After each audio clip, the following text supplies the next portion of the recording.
And this is a part of our journey towards cleaner energy and alternative energy. But let's talk about the viability of this option. We had the Naseni boss a few days ago saying that the center in Abuja can convert about 15 cars in about 2 hours, and that would be 2,700 per month. So it's expected that if we have these stations across the country, by the end of the year, every car in Nigeria is possibly going to be using gas. But how viable is this option, looking at our current situation? Olamide, economists talk about ceteris paribus, all things being equal. Things are never equal, especially in management of men, money, and people. People is men. Okay. Material and logistics. You have just driven beautifully into some of the logistics aspects to this. And we must begin to tell ourselves the truth. Communication is very, very important. It's one thing for us to come and say we could do this, like the 15 that you mentioned, but there are inherent challenges.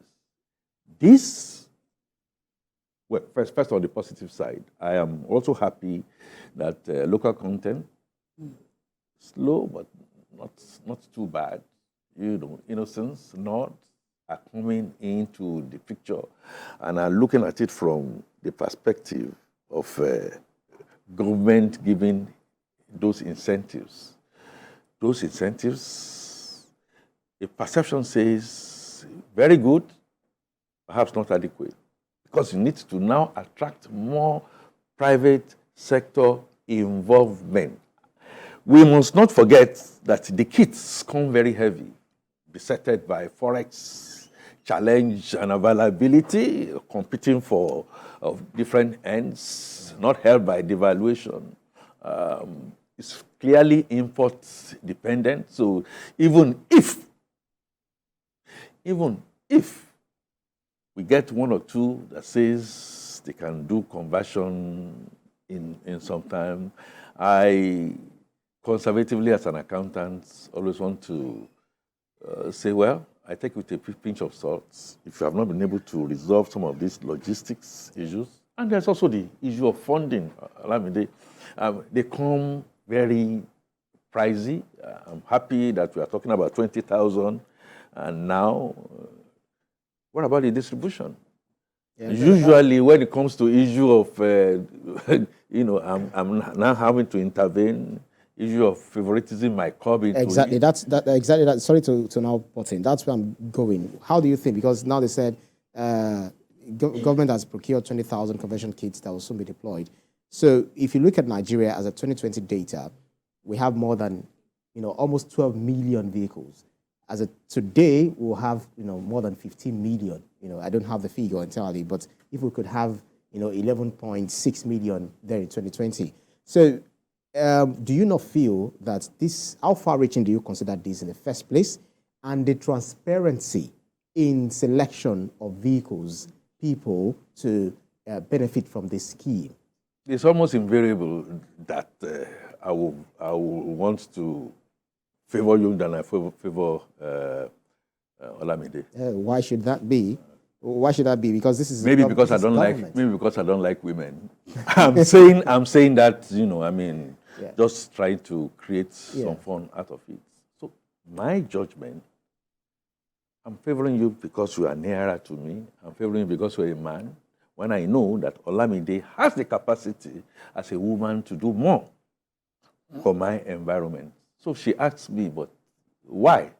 I said, well, that's all I have. In the first place, don't let us forget that this is a pilot initiative. Yes, like I said, the issues surrounding, corruption will always be there. We are all, and we should not say they are not there. So what therefore needs to be done is to do mass production, mass local assemblage.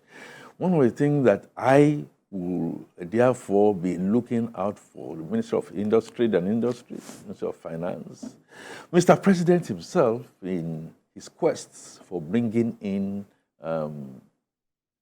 technology. Can we begin to find a way, like we did back in the day with Volkswagen assemblage, to try and see how we can begin to assemble, go beyond that, and start to retool our Ajaokuta, the machine tool industry, so that our people can continue to acquire the knowledge, the know-how, and the SMEs. Clearly, as a communicator, I do not believe that I should give that kind of a butterfly kind of hope to so many people, and then they begin to use it against me. Yes, I can go slowly. Yes, I'm already too late. No, I can go a bit much more slowly. Can I now begin to now then say, okay, if I ought to have started last year, and I'm starting now, Ibrahim, what is the expectation for a manager, for management? How do you begin to measure me? And then how I'm able to get to the stakeholders. How I'm able to also look at the issue of financing. Can we make financing easy and affordable? 50%. Again, I put my hands together for that initiative. It's coming at a cost.